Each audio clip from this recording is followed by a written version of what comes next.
Donc on va continuer là où on s'était arrêté la fois passée. On va démarrer notre application.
Que l'application démarre.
Donc, la dernière fois, on était sur le formulaire d'ajout.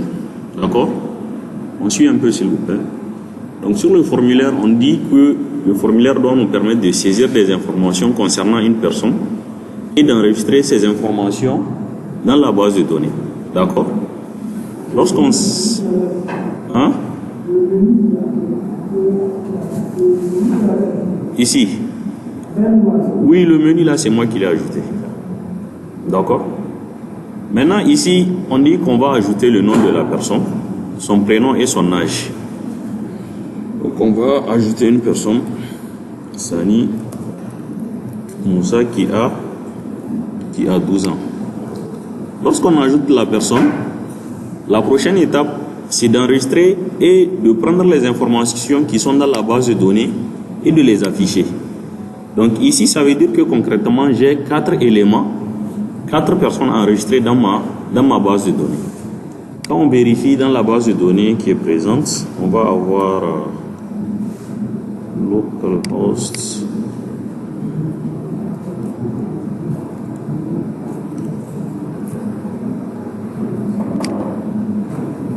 Oui. Oh.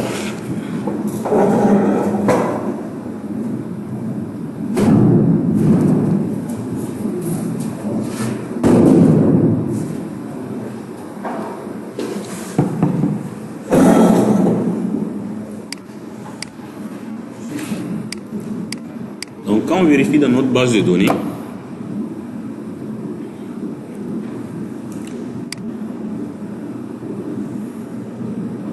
on va voir qu'au niveau de la table personne, on a exactement les 4 éléments enregistrés. Donc les 4 éléments qui sont enregistrés à ce niveau-là, d'accord, ce sont eux qu'on affiche ici. C'est bon? Maintenant, pour afficher, il y a combien d'étapes à faire? Pour afficher, d'abord, il faut savoir comment partir récupérer. D'accord? On a vu comment on part pour déposer dans la base de données. Maintenant, on doit voir comment récupérer les informations qui sont dans la base de données et comment les formater pour les renvoyer dans la vue. C'est bon? Et pour récupérer, quelle est la requête SQL qui nous permet de récupérer des informations? C'est la requête select. D'accord? Quand on fait select étoile from, comme on appelle une table d'une base de données, il va nous renvoyer l'ensemble des informations qui sont contenues dans cette base de données.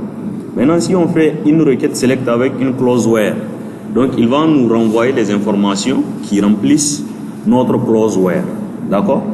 Pour l'instant, nous, on va faire tout simplement une requête qui nous permet de restituer l'ensemble des éléments au niveau de la base de données. Oui?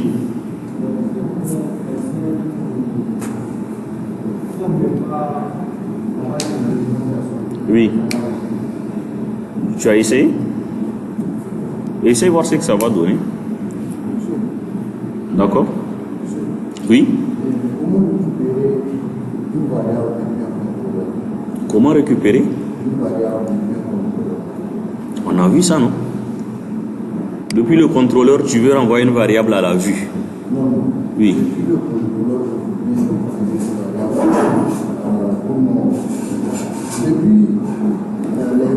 Les routes, oui. Wow, j'ai pas compris. Je voudrais passer un paramètre. Oui. Maintenant, je veux le récupérer dans mon compte. En fait, ce qu'il faut comprendre, au niveau de la route, il ne fait que définir des standards qui existent déjà au niveau du contrôleur. D'accord? Tout ce que vous définissez dans la vue, ça doit respecter, au niveau des routes, ça doit respecter le modèle que vous avez dans le contrôleur. Parce qu'à ce niveau, vous faites seulement des appels de méthode en fonction du type de la requête HTTP qui est invoquée. Si c'est un GET ou bien c'est un POST, dans tous les cas, ça fait appel à une méthode, d'accord, au niveau du contrôleur. Maintenant, c'est au niveau du contrôleur que vous allez définir si votre méthode, elle prend un paramètre ou pas, et non pas au niveau de la route. D'accord? Au niveau de la route, lorsqu'on définit, comment on appelle, lorsqu'on définit au niveau de la route ici, la route affichée formulaire, vous voyez qu'elle attaque directement la méthode affichée formulaire et elle prend en paramètre l'objet request. C'est parce que l'objet request, on l'avait déclaré ici, au niveau du contrôleur. La méthode affichée, on dit qu'elle prend un paramètre. D'accord? Maintenant, s'il y a un autre paramètre à part le request là, ce n'est pas au niveau de la route qu'on le précise. On le précise au niveau du contrôleur et la route doit satisfaire la condition, la signature qui a été définie pour la méthode au niveau du contrôleur. C'est bon? Donc, ici, nous allons revenir au niveau de notre DAO. D'accord? Nous allons voir la méthode qui nous permet de récupérer les éléments au niveau de la table. C'est bon? Donc, pour commencer, nous avons dit que ça sera une requête select qui sera exécutée. Donc, la requête select, lorsqu'on va l'exécuter, qu'est-ce qu'elle va nous renvoyer? Elle va nous renvoyer un ensemble d'éléments. D'accord? Et quand on dit ensemble d'éléments, ça veut dire qu'on peut avoir un seul élément, on peut en avoir aussi plusieurs. Donc lui, il va nous renvoyer des objets. C'est bon? Maintenant, quand il nous renvoie ces objets-là, c'est à nous de faire les manipulations pour constituer les objets en liste. Parce que finalement, c'est d'une liste qu'on aura besoin. Si vous regardez la méthode qui a été déclarée ici, personne public liste. On dit que lorsqu'on déclare une méthode avec une liste, la méthode doit renvoyer le type de résultat avec lequel on l'a déclaré. Ici, nous avons dit que notre méthode là, c'est une méthode publique qui s'appelle list et elle nous renvoie une liste de personnes. C'est bon? Elle nous renvoie une liste de personnes. Et quand on déclare comment on appelle une liste, il doit toujours prendre en paramètre entre les deux crochets là, le type d'élément qu'il doit manipuler. On déclare une liste entre crochets, on lui met personne, ça veut dire que c'est une liste de personnes. C'est bon? C'est bon? Ok. Maintenant, quand on dit une liste, ça contient plusieurs éléments. D'accord? Une liste contient plusieurs éléments. Et notre requête, elle nous renvoie les éléments là qu'on doit mettre dans la liste. C'est bon, on se comprend? Notre requête select, elle part dans la base de données, elle fouille dans la table personne et elle nous retourne tout ce qu'on a comme personne. Maintenant, quand elle nous renvoie personne là, c'est dans un format qui n'est pas, comment on appelle, manipulable pour un début. Il nous renvoie les résultats en brut. Maintenant, c'est à nous de formater ces données là pour les constituer en liste. Donc, au tout début, ici, qu'est-ce que je fais? J'aurais juste besoin, comment on appelle, d'invoquer la connexion. D'accord? Et là, quand j'invoque la connexion, je fais 10.jdbc, c'est parce que ma classe hérite déjà de la classe JDBC dans laquelle ma connexion est définie. D'accord? Oui? Non, je l'ai déclaré. On a vu l'année passée comment on manipule les listes. Si vous vous rappelez. L'année passée, on a vu comment on manipule les listes. On a vu comment créer des objets et les ajouter dans une liste. Les listes, les variables, les tableaux, c'est juste des types de données. D'accord? Ça n'a rien de compliqué. C'est juste des types de données.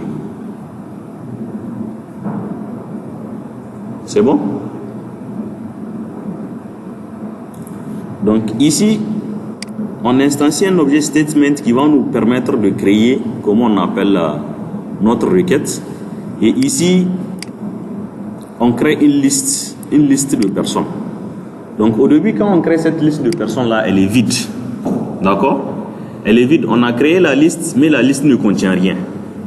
C'est bon? On a créé la liste ne contient rien. Maintenant, on va déclarer un objet de type personne. L'objet de type personne là, pourquoi on le déclare ici? Lorsqu'on va boucler notre requête pour prendre les éléments qu'il a amenés un à un, on aura besoin d'un objet personne pour mettre les différentes informations. C'est bon? Et maintenant, l'objet personne là qu'on va utiliser pour récupérer les informations un à un. Après, on l'ajoute à notre liste d'objets.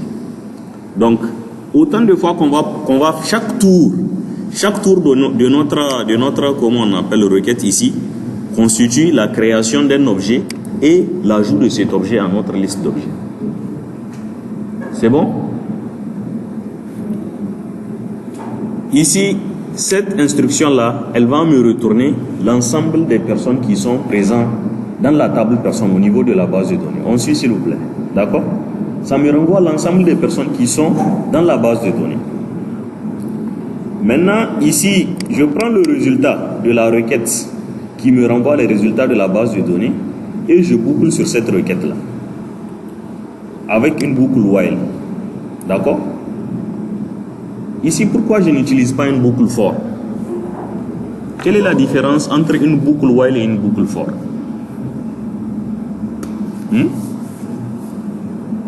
Ça, c'est la première année. Quelle est la différence entre une boucle while et une boucle for? Pourquoi on utilise une boucle while au lieu d'utiliser une boucle for? Hein? Je n'entends pas? Oui. Oui, while il va parcourir, mais for aussi il parcourt. Quelle est leur différence?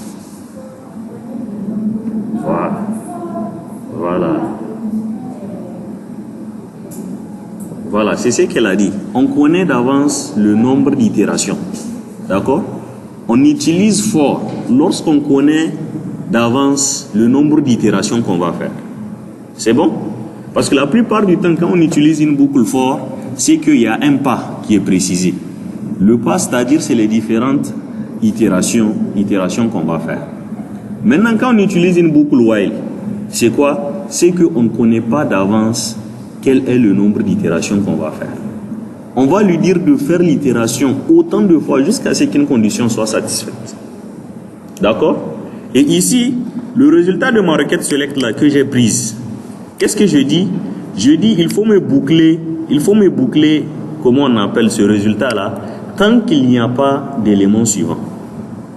C'est-à-dire boucle-moi le résultat de ma requête select jusqu'au dernier élément. Donc si tu trouves 1000 personnes dans la base de données, boucle-moi 1000 fois. Si tu trouves 10 personnes, boucle-moi 10 fois. Dans tous les cas, je ne sais pas ce que tu vas trouver d'avance. Moi, tout ce que je veux que tu me boucles autant de fois qu'il y a d'éléments dans la requête. Ça, c'est le while. C'est bon? On ne peut pas utiliser une boucle for ici parce qu'on ne connaît pas d'avance quel est le nombre d'itérations. C'est bon? On est d'accord? Maintenant, ici, qu'est-ce qu'on fait? Pour chaque élément, vous vous rappelez ici, on a déclaré notre objet personne. L'objet, c'est personne qu'on a déclaré ici, là. On va l'appeler, par exemple, pers pour que vous ne vous perdez pas.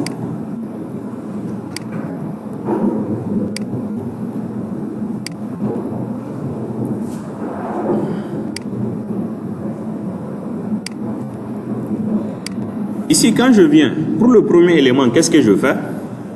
J'ai déclaré un objet personne ici. J'ai un résultat qui me renvoie un ensemble de personnes. D'accord? Chaque tour de la boucle, chaque tour de cette boucle-là, chaque tour de cette boucle constitue, comment on appelle, une itération qui est égale à une personne. D'accord? Et les résultats de cette requête-là, il va bien falloir que je les mette quelque part. C'est bon?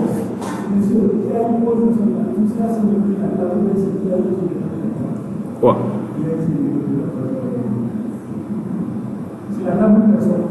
Non, c'est la table personne qui est dans la base de données IAI. D'accord? Point table. D'accord? Bon, il y a certains JDBC qui prennent directement le nom de la table. Mais moi, c'est pour ne pas, comment on appelle, faire de confusion. C'est pour savoir que tu es dans la base de données IAI et dans la table personne. C'est bon? Donc ici, quand je viens, premier tour de requête, je lui dis que mets-moi le nom de la première personne. Ici, je récupère le ID.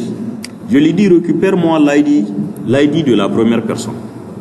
Ici, je lui dis récupère-moi le nom de la première personne.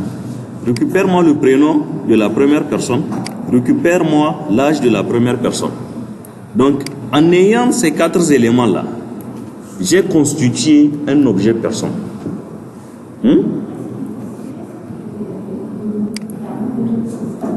Hein? Oui, ici, je parle du premier tour. Quand il va faire le premier tour. Donc, quand il va faire le deuxième tour, ça sera la deuxième. Donc, il va me mettre le IM personne, en fait, si vous voulez. D'accord? Parce que chaque tour on va le nommer comme I. Donc, autant de fois qu'il va faire une itération, il va me mettre une personne. Donc, quand il fait le premier tour, j'ai constitué ma personne. D'accord? J'ai une liste qui est vide au début. J'ai ma liste de personnes que j'ai déclarées qui est vide. Donc, je vais dire que la personne que j'ai constituée là, je l'ajoute à ma liste. Et maintenant, l'objet personne que j'ai utilisé pour récupérer les premières informations, je vide l'objet personne. Donc, je reviens maintenant au niveau de la boucle, je fais le deuxième tour. D'accord? Ici. Donc, c'est notre méthode qui nous permet de renvoyer les listes. D'accord? Maintenant, étant donné que j'ai la méthode qui part dans la base de données, qui formate le retour de la requête et qui me l'affiche, maintenant, qu'est-ce que je fais? Je peux directement aller dans le contrôleur, prendre cette liste-là et la renvoyer dans ma vue. D'accord? Maintenant, on suit ici, on va venir au niveau du contrôleur. On va dire au contrôleur que cette méthode liste-là, vous voyez qu'à la fin de la boucle, qu'est-ce qu'on fait? Ici, à la fin de la boucle, on retourne la liste constituée. On retourne la liste constituée. Et la liste constituée ici, là, c'est elle qu'on récupère à ce niveau. C'est elle qu'on récupère à ce niveau. Après avoir ajouté la personne à mon niveau, qu'est-ce que je fais? Je retourne une vue qui s'appelle test. Et maintenant, la vue qui s'appelle test là, je lui passe la méthode liste en paramètre. La méthode liste, qu'est-ce qu'elle fait? Elle me renvoie tout simplement une liste d'objets. Ici, si je veux, qu'est-ce que je veux faire? Ici en haut, je vais directement déclarer une liste. D'accord? Les listes sont dans une classe Java qu'on appelle java.util. D'accord? Donc c'est la classe que vous devrez importer lorsque vous créez une liste. Dès que vous faites liste, vous faites CTRL espace, il va vous proposer d'importer la classe java.util. Donc c'est la classe java.util que nous allons importer. D'accord? Une fois qu'on importe, maintenant, on lui précise que la liste là, c'est une liste de personnes. Et maintenant, je donne un nom à la liste. Je vais l'appeler ma liste.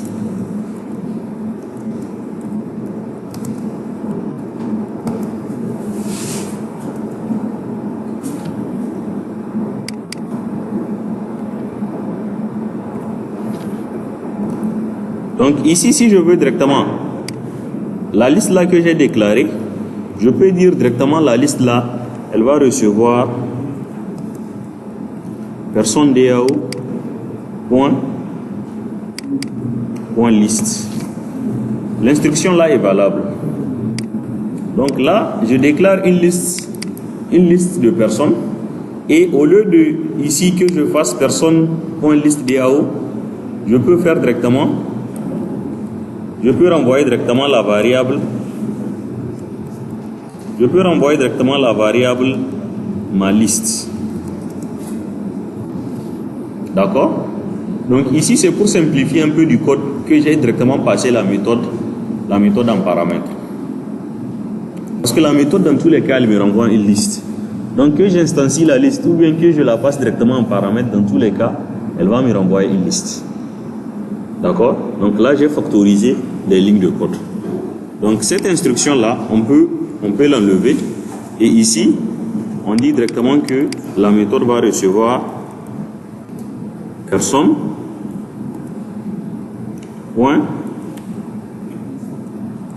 DAO, c'est personne DAO ici,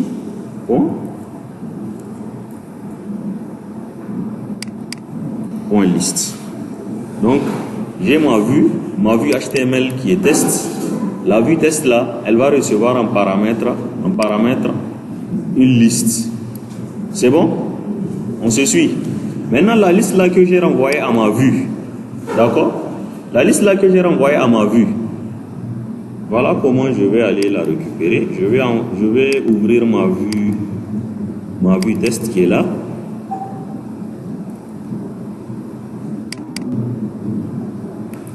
Dans ma vue test, qu'est-ce que je fais? Je lui renvoie en paramètre une liste. La même liste qui est là. On a vu comment on renvoie des variables à une vue et comment les récupérer.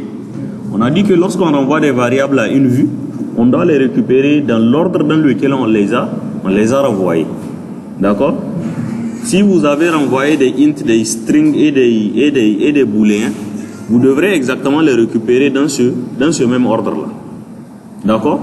Ici, moi, dans ma vue, je lui envoie qu'une liste en paramètre. Donc, c'est la liste que je vais récupérer. C'est bon? Maintenant, la liste que j'ai envoyée ici, à ma vue test.render personne DAO liste, la liste là, c'est elle que je récupère ici. Quand je la récupère maintenant, qu'est-ce que je fais? Je crée tout simplement un tableau HTML qui va me permettre d'afficher cette liste-là. Et on a vu, c'est la même chose qu'on fait, même en PHP, lorsque vous faites votre requête select dans votre fichier, si vous devrez, comment on appelle, l'afficher dans un tableau, vous allez boucler sur la requête pour pouvoir l'afficher. C'est bon? Donc ici, la personne que je passe en paramètre, je boucle sur la personne ici pour afficher les différents éléments de la personne. C'est bon? Et c'est ce qui nous donne le rendu qui est là. Liste des personnes. Vous voyez liste des personnes qui est là. C'est ce qu'on a ici. J'écris liste des personnes. Et après, il y a mon tableau en bas qui me boucle les différents éléments qui sont dans la liste pour me les afficher. Oui, arrobase, en fait, ici, c'est pour parcourir la liste que j'ai envoyée. Et ici, c'est pour parcourir les objets qui sont dans la liste un à un pour les afficher. Oui, ici, on a vu au tout début du cours comment on fait pour récupérer des variables ou bien, disons, des éléments dans une vue. On a vu qu'on doit renvoyer des éléments à la vue. Après les éléments là, on a vu comment on procède pour les manipuler. C'est bon?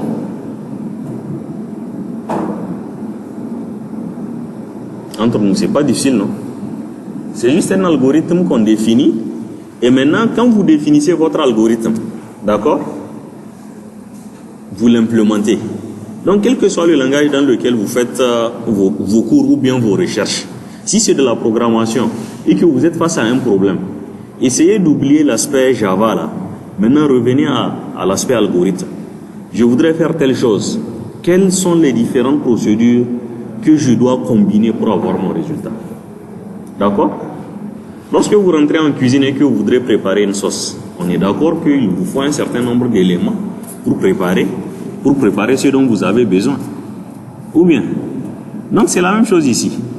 Je voudrais afficher des éléments que j'ai mis dans la base de données. Maintenant, de quoi j'ai besoin pour afficher les éléments là?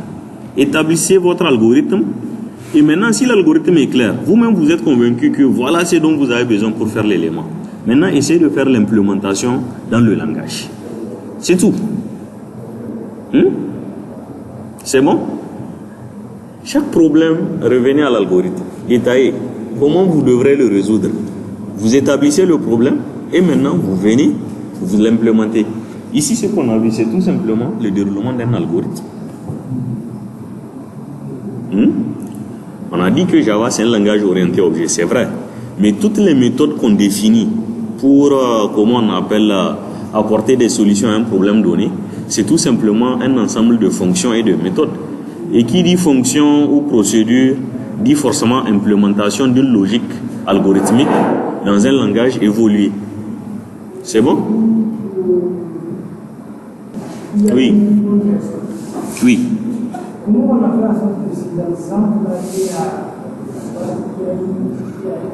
Voilà. Là, tu te rappelles de la classe JDBC qu'on avait définie. On a dit que notre classe JDBC, là, c'est une classe qui fait un seul travail. Son seul et unique travail, c'est de vous montrer le chemin pour aller à la base de données. C'est le seul travail qu'elle fait. À part ça, elle ne connaît rien. Maintenant, notre classe personne DAO hérite de la classe JDBC. Si notre classe personne hérite de la classe JDBC, ça veut dire que tout ce que JDBC fait là, notre classe par héritage a aussi connaissance de tous ces éléments. D'accord? Du coup, notre classe personne DAO dans laquelle on va définir nos méthodes d'ajout, de suppression et de listage, sait aussi comment aller à la base de données. Et dans personne JDBC, qu'est-ce qu'on a dit? On a dit que voilà la connexion que tu dois nous renvoyer. D'accord? On lui a dit que c'est, comment on appelle, c'est une base de données MySQL et voilà le chemin d'accès à la base de données. La base de données s'appelle IAI, son nom d'utilisateur c'est root et il n'a pas de mot de passe. C'est bon?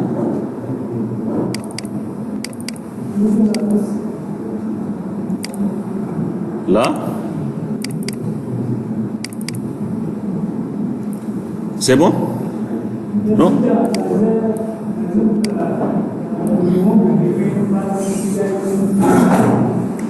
Oui? Oui. Ah là, ça dépend.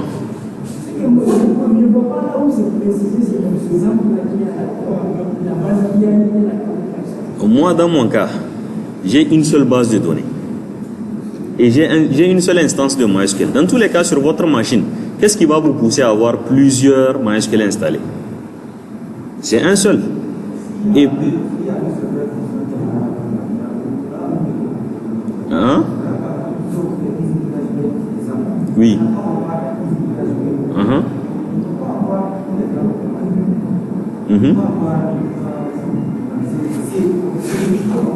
On est d'accord que lorsqu'on a, comment on appelle, un service sur une machine, monsieur, s'il vous plaît, c'est très important ce qu'il pose comme question.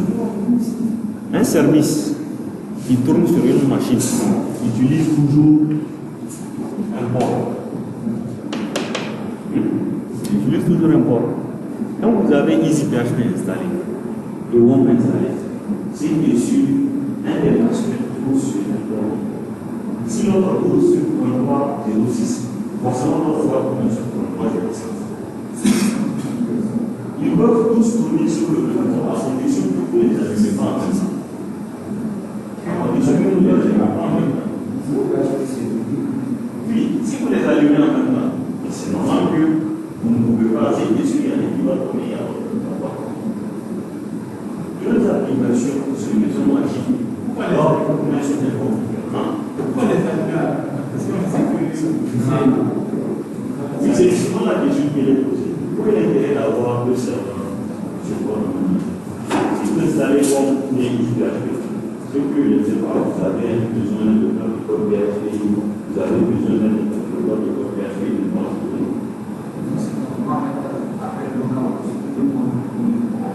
voilà, vous mettez le port. Mais dans tous les cas, moi je suppose que la plupart, moi je dis qu'un seul. D'abord, par défaut, il part, on appelle dans le chemin que je viens ici. On est d'accord? Donc on a vu comment on appelle notre application communique avec la base de données. C'est à travers la classe JDBC. Et on dit que ici, notre classe personne DAO, dans laquelle on définit les différentes méthodes d'ajout, d'insertion, de suppression, de modification, il passe toujours par la classe JDBC. D'accord? C'est bon? D'autres questions? Hein? Ça va marcher. Voilà. Bon, parce que c'est déjà au niveau de la connexion, tu l'as défini. Ici, quand on dit localhost, on dit IAI. Donc, c'est au niveau de la base de données IAI. D'accord? C'est bon? C'est clair, non? Donc, on sait ajouter.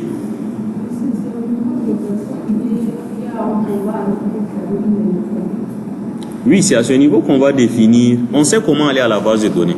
Maintenant, quand on part dans la base de données, qu'est-ce qu'on va faire? C'est à ce niveau qu'on définit ce qu'on va faire.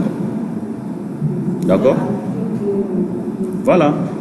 Quand vous faites du PHP, les premiers projets qu'on fait en développement web à l'IAI, c'est PHP. D'accord?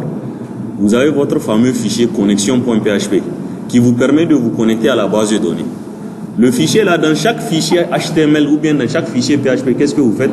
Vous faites un require connection.php. C'est pour lui dire, j'ai besoin que tu m'injectes la connexion dans ce fichier là. C'est bon? Donc ici, c'est ça l'équivalent de l'héritage. Dans chaque fichier qui va faire des actions au niveau de la base de données, il faut que je lui montre comment le chemin pour aller à la base de données. Parce que si je ne connais pas le chemin, je ne peux pas aller faire des actions au niveau de cette base de données. Hein? Le chemin, c'est ça. C'est tout simplement lui dire, il va se connecter à la base de données IAI et le mot de passe c'est root et l'utilisateur c'est root, le mot de passe, il n'a pas de mot de passe. C'est tout simplement ça. Donc lui, il m'ouvre la porte pour aller à la base de données. Maintenant, c'est moi qui sais, une fois à la base de données, qu'est-ce que je veux faire? Je veux faire un ajout. D'accord?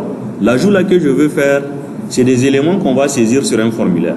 Je les plante, je les récupère au niveau du contrôleur. Je les formate, je les passe à une méthode qui sait comment aller à la base de données. Et la méthode elle me dépose l'élément dans la table. Je vais afficher des éléments. Qu'est-ce que je fais? Je dois savoir aller dans la base de données et prendre. Et MySQL me dit que pour prendre, on utilise select. Donc j'utilise select, je récupère les éléments. Maintenant, une fois que je récupère les éléments, je constitue la liste et je lui renvoie comment on appelle un rendu. Le résultat, c'est tout simplement la liste des résultats, la liste des éléments que j'ai constitués. C'est bon? Donc l'élément fondamental ici, c'est comment on appelle, c'est l'écriture de cette fonction-là. Donc au niveau de personne DAO, vous devrez ajouter cette fonction. C'est la fonction list qui va parcourir la requête et ajouter les différents éléments à la liste. C'est bon? Maintenant, est-ce que tout le monde a essayé cette requête?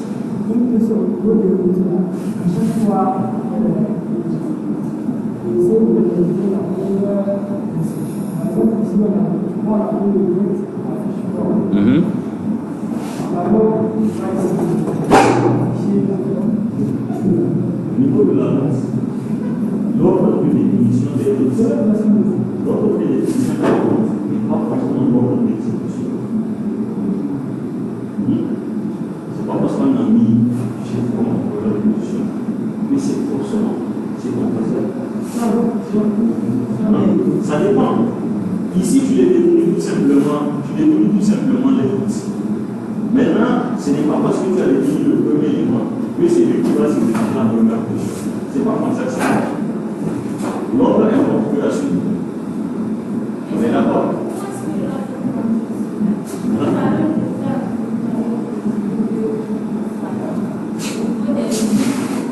Au niveau des...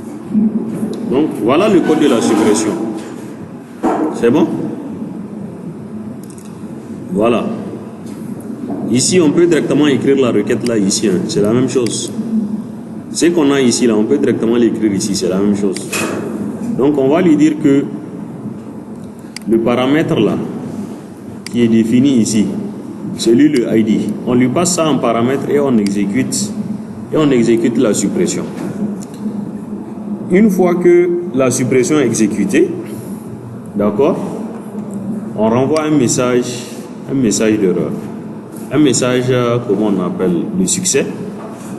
D'accord? Et sinon, on va renvoyer l'erreur. On envoie tout simplement erreur. Ici, j'aurais pu faire un try catch. Hein? Non, en fait, si vous voudrez, string SQL là, oubliez ça. On va directement mettre ça ici. C'est bon? On va directement mettre ça ici. Prepare statements, c'est la première requête de delete. On prépare la requête et on lui passe le paramètre. Le paramètre, c'est tout simplement l'ID que j'ai passé à la fonction en paramètre. C'est bon?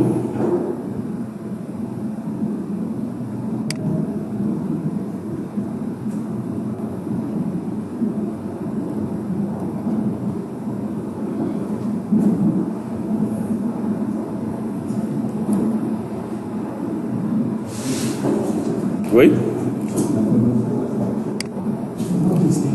La connexion?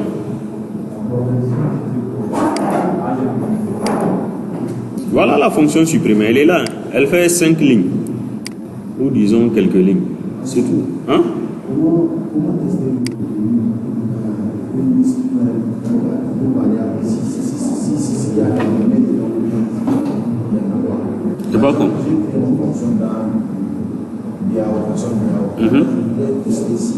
Si c'est lui de m'afficher que c'est un objet.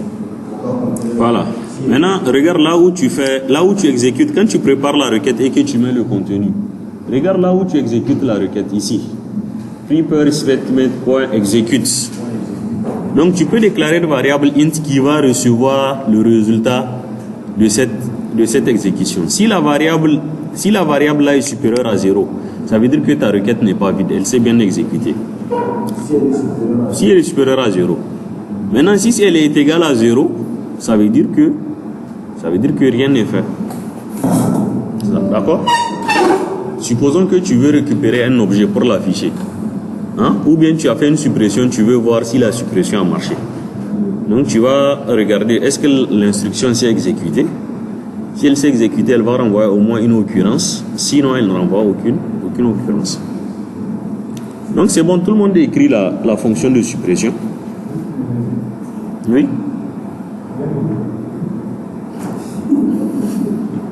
C'est quoi le problème?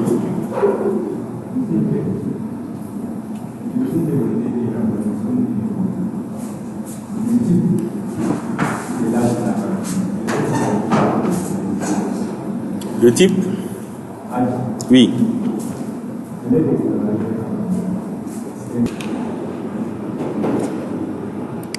Donc on va continuer pour la suppression. Je suis s'il vous plaît. Donc nous avons déjà ici notre liste d'éléments qui est disponible. Ok? Maintenant ici, qu'est-ce que je fais? J'ai créé deux petits liens. Le menu, c'est au niveau de la page main. Main. Oui, au niveau du main, maintenant je lui ai appliqué juste une ressource au niveau de public. Je lui ai associé juste un style CSS. C'est juste un style CSS standard que j'ai appliqué pour avoir les couleurs là. Mais sinon, voilà là où je l'ai défini. C'est à ce niveau. D'accord? C'est juste un navbar qui est là. Accueil, ajouter et liste. C'est bon? C'est bon, non? Donc maintenant, au niveau de ma liste, au niveau de ma colonne action, j'ai deux petites actions. La première action, quand je clique là-dessus, c'est pour faire une modification, ici. Et la deuxième, c'est pour faire une suppression. À chaque fois que j'amène la flèche sur un élément, vous voyez qu'en bas, ici, quand je pose le curseur, j'ai en bas un message qui s'affiche pour me dire que lorsque je clique sur cette URL-là, lorsque je clique sur le bouton, derrière, voilà la route qui sera invoquée et voilà le paramètre qui lui sera envoyé. Donc pour supprimer, au tout début, on a besoin d'abord d'afficher les éléments. Maintenant, une fois que les éléments sont affichés, il faut qu'on soit capable de cliquer sur un élément pour dire que c'est cet élément-là que je voudrais supprimer. C'est d'accord? Maintenant, quand on clique sur l'élément là, on déclenche deux actions. Non seulement on attaque une méthode au niveau du contrôleur et on envoie un paramètre à la méthode. Et le paramètre qu'on envoie, c'est quoi? C'est tout simplement le ID de l'élément qu'on voudrait supprimer. C'est bon? Au niveau de notre vue, la vue c'est la vue test, n'est-ce pas? On va l'afficher. On récupère la liste de personnes. Maintenant, une fois qu'on récupère la liste des personnes, on crée un tableau ici pour boucler sur les éléments afin de les afficher. Donc c'est cette boucle-là, c'est elle qui m'affiche les éléments qui sont disponibles au niveau de ma vue. D'accord? Ça boucle la liste que je lui ai passée en paramètres et elle affiche les éléments. Maintenant, qu'est-ce que je fais? J'ajoute une colonne action. Maintenant, au niveau de la colonne action là, j'implémente les différentes actions de modification et de suppression. Quand je clique sur un élément, ici, je pouvais tout simplement afficher une icône. Mais comme je n'ai pas importé les ressources Bootstrap nécessaires pour afficher les icônes, je n'aurai pas accès à ça. Donc là, je vais juste appliquer un texte. Quand je vais cliquer sur le texte modifié, qu'est-ce qu'il fait? Regardez ce qu'on a fait ici. Au niveau du href, on appelle la méthode modifier view. Et la méthode modifier view, qu'est-ce qu'elle fait? Elle prend en paramètre elle prend en paramètre un NID. Si c'est suppression, on appelle la méthode supprimer, qui est delete personne. Elle prend en paramètre l'ID de la personne. C'est bon? Ici, lorsque je clique supprimer, là, c'est quoi? Qui est ici. C'est tout simplement un message que j'associe à une balise href. D'accord? Qui est là. Quand je clique sur supprimer, d'accord, j'attaque une méthode du contrôleur qui permet de faire la suppression. Et la méthode du contrôleur, là, je lui envoie un paramètre NID. C'est bon? Maintenant, donc, au niveau du code, voilà comment ça se présente. Ici, pourquoi vous avez supprimé affiché 5 fois? C'est parce que dans la base de données, il y a 5 éléments présents dans notre base de données. D'accord? Donc, quand je clique sur l'élément supprimé, il va au niveau de la route, il voit quelle est, comment on appelle la méthode que j'ai essayé d'invoquer, elle est là. Suppression. Il voit que c'est la méthode delete personne et elle prend un ID en paramètre. Maintenant, quand on vient au niveau du contrôleur, voilà comment se présente la méthode delete personne.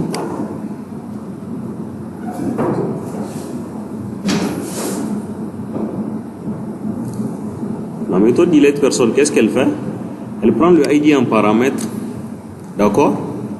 Elle fait la suppression ici et elle me renvoie la vue test.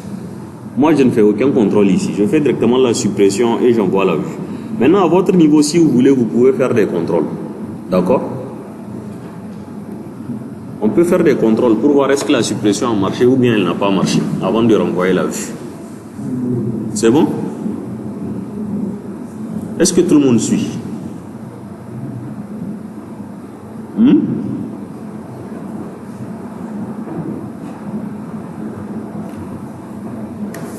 Le processus de la suppression. Pour pouvoir supprimer, il faut d'abord accéder aux éléments. D'accord? J'ai la liste qui me permet d'accéder aux éléments. Qu'est-ce que je fais? Je clique sur l'élément que je voudrais supprimer. À chaque fois que je clique sur l'élément pour la suppression, il y a une méthode que j'ai définie qui me fait la suppression. Donc, cette méthode-là, je lui envoie un paramètre. Le paramètre que je lui envoie, c'est quoi? C'est pour me permettre de faire la suppression. Parce que quand j'avais défini ma requête de suppression, je lui dis que l'élément que je voudrais supprimer, je ne le connais pas d'avance. Mais je veux te l'envoyer en paramètre. Donc quand je te l'envoie en paramètre, remplace-moi le point d'interrogation de la méthode de la requête delete par l'élément que je vais t'envoyer en paramètre. D'accord? Et c'est ce qu'il fait. Maintenant, ici, qu'est-ce que je fais? Au niveau du contrôleur, quand je clique sur le bouton suppression qui est ici, quand on va cliquer sur l'élément 12, vous allez voir qu'il va partir automatiquement. Parce que moi, je n'ai fait aucun contrôle. Il va les supprimer automatiquement. Donc, qu'est-ce qui se passe? À chaque fois quand je clique sur l'élément, voilà la route qu'il part chercher. Il cherche la route suppression et il lui envoie le paramètre ID qui est égal à 4. Oui, moi, chez moi, il supprime automatiquement. Mais on peut mettre un message pour dire, par exemple, on clique, pour dire si on clique là-dessus, de confirmer. D'accord? Est-ce que vous voudrez réellement faire la suppression? Si la personne confirme, on fait la suppression. C'est bon? Donc, le contrôle, je pense que ici, au niveau de test, ici, qu'est-ce qu'on aurait? Ici, on pouvait ajouter un.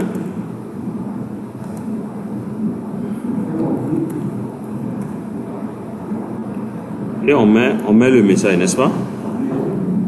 C'est ça?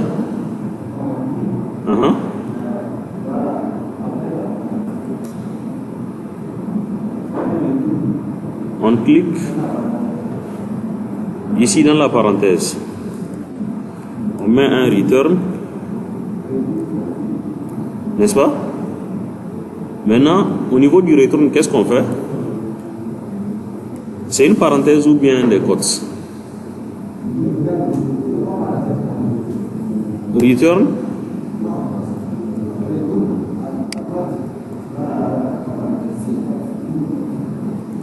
Je n'ai pas compris.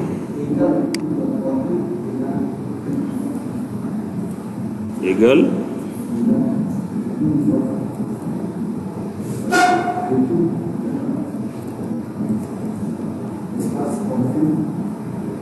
Espace. Voilà. Parenthèse, maintenant on met le message. On va dire avec simple quote, n'est-ce pas? Donc on va dire ici, voulez-vous?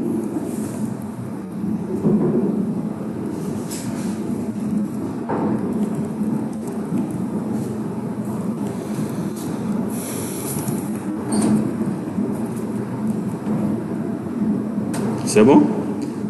Donc ici on demande, est-ce qu'il veut vraiment supprimer la personne? Bon, on va l'amener au niveau de la suppression.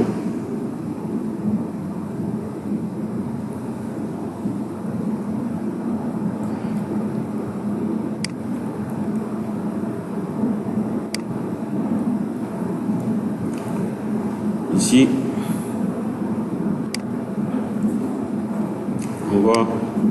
on va ajouter une personne.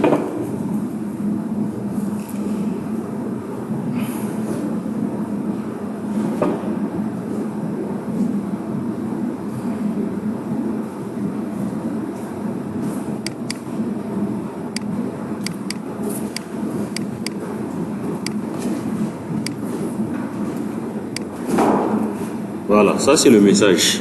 D'accord? Lorsqu'on clique sur suppression, on demande est-ce qu'il veut vraiment supprimer cette personne? Donc s'il clique sur annuler, l'opération ne s'exécute pas. D'accord? Mais s'il clique sur confirmer, on va aller au niveau du contrôleur, on prend la méthode qui fait la suppression, on lui passe le paramètre et automatiquement il supprime la personne. C'est bon? Donc vous voyez que la suppression, c'est pas du tout compliqué. Et maintenant, après la suppression, on renvoie la vue, tout simplement. On renvoie la vue test avec comment on appelle, avec le reste, on envoie la méthode test maintenant avec la liste des personnes restantes, non supprimées donc. C'est bon? C'est simple, non? C'est pas compliqué. Ou bien? Bello. C'est pas compliqué, non? En fait, le truc c'est quoi? Il ne faut pas être un super copieur, il faut comprendre la logique. C'est tout. La programmation, c'est une question de logique. C'est bon? Ici, là, c'est indiqué Oui, il y a une erreur parce que tu fais. Ça, c'est pour modifier. déjà.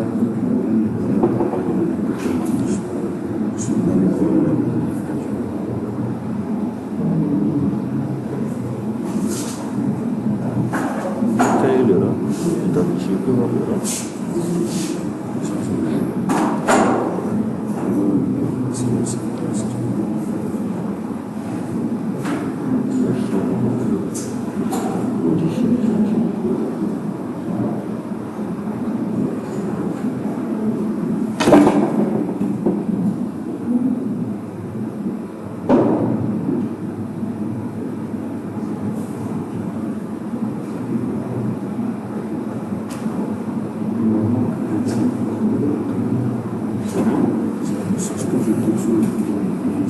C'est bon?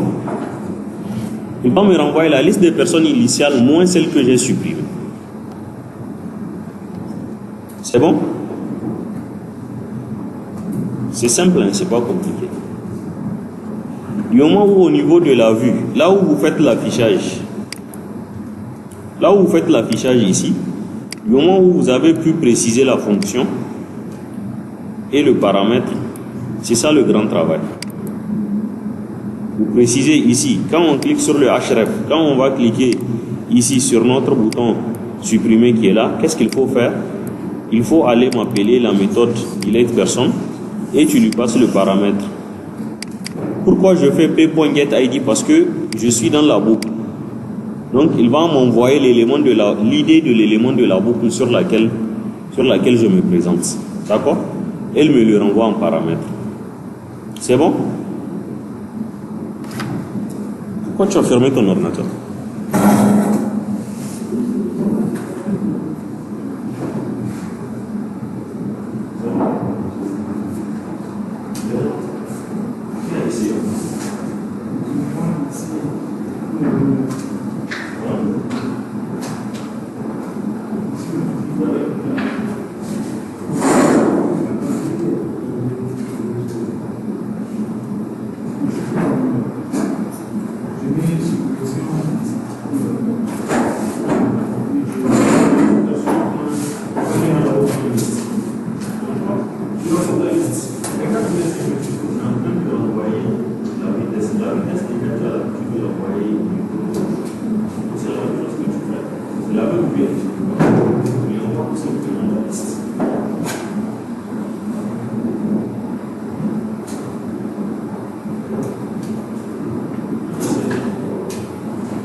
Dans tous les cas, vous aurez la vidéo après. D'accord? Donc, pour la modification, c'est le même principe que la suppression. Qu'est-ce qu'on fait? On clique sur un lien. Quand on clique sur le lien, on va attaquer une vue. D'accord? La vue là, c'est la vue qui va nous renvoyer l'élément qu'on veut supprimer. Parce que pour modifier autant pour moi, pour modifier un élément, il faut au moins identifier l'élément et afficher son contenu existant. Donc une fois qu'on affiche son contenu existant, maintenant on a la possibilité d'agir sur ce contenu-là pour faire la modification. Donc pour cela, au niveau de mon DAO, j'ai besoin d'une méthode qui va me renvoyer l'élément en fonction du ID. D'accord? Pour me renvoyer un élément en fonction du ID, c'est ce qu'on appelle les requêtes select avec des clause where. D'accord? Au début, pour envoyer l'ensemble des éléments, qu'est-ce qu'on a fait? On a fait une requête select avec étoile pour nous renvoyer tous les éléments. Maintenant, pour envoyer un élément spécifique, qu'est-ce qu'on fait? On fait une requête select avec une clause where. Donc, je ne vais pas prendre tous les éléments, mais je vais prendre un seul élément. Et l'élément là que je vais prendre, c'est lui que je vais modifier par la suite. C'est bon? Donc, quand je clique sur le bouton, on va aller au niveau des routes pour appeler, comment on appelle, pour appeler la méthode, comment on appelle, de modification. La méthode modifier view. Au niveau de la méthode modifier view, on est là, qu'est-ce qu'elle fait? La méthode modifier view me renvoie une vue qui comporte les informations de l'élément que je veux supprimer. D'accord? Suivez ici un instant. Donc, elle me renvoie la vue avec les éléments que je voudrais modifier. Et quand je clique sur le lien, d'accord, modifier view, qu'est-ce qu'il fait? Il part au niveau du DAO, il identifie une méthode qui s'appelle Find by ID.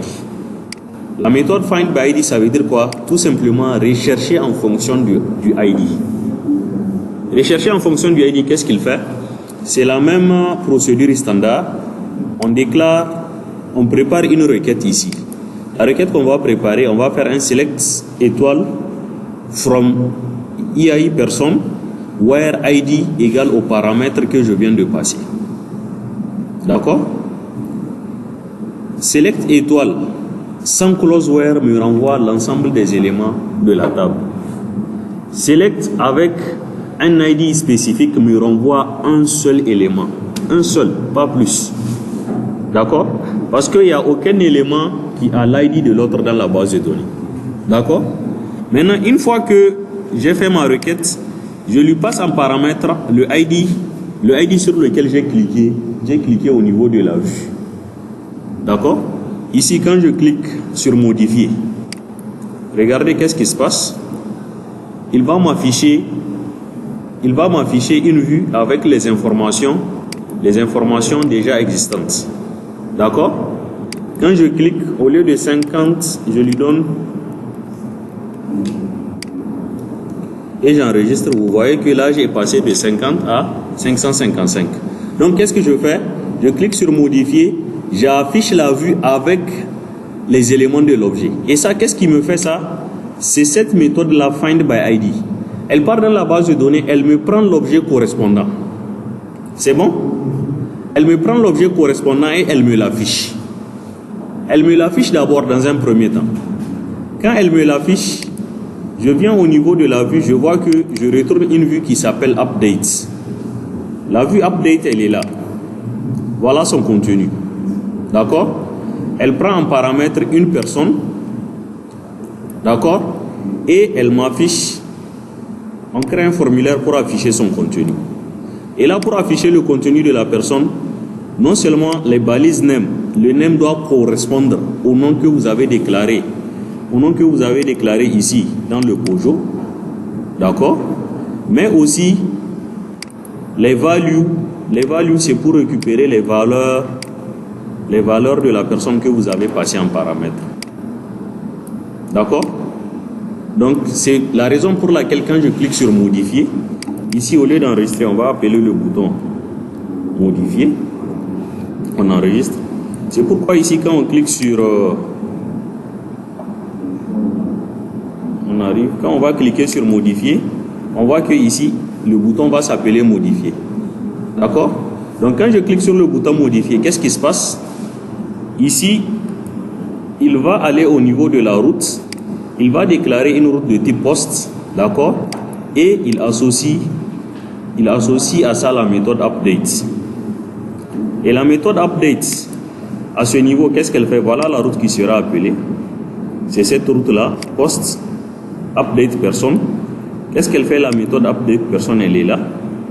Elle permet de récupérer d'abord. On a vu comment on récupère un objet depuis un formulaire à travers les deux instructions. Elle récupère l'objet que je viens de modifier. D'accord? Et elle appelle dans le DAO une méthode qui s'appelle update. La méthode update du DAO, elle est là. C'est la même chose que notre requête insert tout à l'heure avec les paramètres. Update, tout le monde sait comment on fait un update. Update, on dit le nom de la table. Après, on fait les sets pour présenter les nouvelles valeurs. Donc, set update personne, set nom prénom, âge, where ID égale à la personne qu'on vient de modifier. Si on ne précise pas le ID, qu'est-ce qui va se passer au niveau de la base de données? Il va appliquer la modification pour tous les éléments de la table. Et ça, ce n'est pas bon. D'accord? Et là, c'est la même chose qu'on a fait au niveau de insert. Là, on passe les paramètres un à un. Le premier paramètre, qui est le premier point d'interrogation, c'est le nom. Le deuxième paramètre, qui est le deuxième point d'interrogation, c'est le prénom. Le troisième paramètre, c'est l'âge. Et vous voyez ici le quatrième paramètre qui est là, au niveau du ID. Le quatrième paramètre qui est là, c'est lui qu'on passe à ce niveau.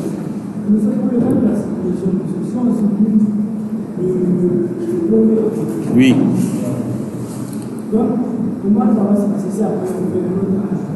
Comment? Par exemple, on a le premier, le ID 1, 2, 3, 4, 5. Oui. Maintenant, on a supprimé par le Oui. Donc, ça va continuer 1, 3, 4, 5. Oui, il va le supprimer. Ça, c'est pas vous qui le gérez, c'est la base de données qui gère automatiquement sa séquence. C'est une suite logique. D'accord? C'est l'auto-incrément qui gère ça. Maintenant, plus tard, on va voir, lorsque vous allez faire des systèmes plus évolués, on va voir que la suppression telle que vous la connaissez là, c'est pas ce qu'on fait dans les entreprises. Quand vous cliquez sur supprimer un élément, on vous donne l'impression que l'élément est supprimé, mais en réalité, c'est pas supprimé. On va faire une suppression logique, c'est ce qu'on appelle les suppressions logiques. Donc, on va laisser l'élément présent dans la base de données, mais on va le masquer. Pour que demain, même s'il y a un audit, on puisse savoir que voilà l'élément, un tel a fait une action de suppression qui en fait n'a pas été supprimé réellement, et voilà la date à laquelle il a essayé de faire l'action. Hein? Non, pas au niveau d'une corbeille. Ça sera toujours présent dans la table. Selon la loi sur les données numériques, qui est en vigueur au Niger, on dit que lorsqu'une information rentre dans une base de données, il faudrait qu'on soit, comment on appelle, en mesure d'identifier cette information au moins dans les 10 ans à venir. Donc quand vous faites une écriture dans une base de données, il faudrait que dans les 10 ans à venir, quand on vient auditer la base de données, qu'on soit capable de trouver cette information. D'accord? Donc si vous vous permettez d'ajouter et de supprimer des éléments au hasard, lors d'un audit, on ne peut pas savoir qu'est-ce qui a été fait réellement. Oui, si vous voulez, on peut faire, mais de toute façon, c'est lent là. On ne peut pas voir. Vous êtes trop lent en fait. Sinon, il y a beaucoup de choses qu'on aurait pu voir. C'est bon? Sinon, regardez, en 20 heures, on a juste pu faire ajouter, modifier, supprimer. Alors qu'on n'a que 30 heures. Oui, aujourd'hui, on a 19 heures. Oui, 20 heures. On fait des séries de 4 heures. 4 heures fois 5 séances. 4 heures fois 5 séances, ça fait 30 heures. 4 heures fois 5 séances. Oui, mais c'est comme ça. En fait, la raison pour laquelle, pour ce cours-là, on ne peut pas prendre des 2 heures, en 2 heures, on ne peut pas faire grand-chose. On allait juste faire des petites choses, on va reprendre d'autres 2 heures. Les autres notions vont échapper aux gens et c'est pas intéressant.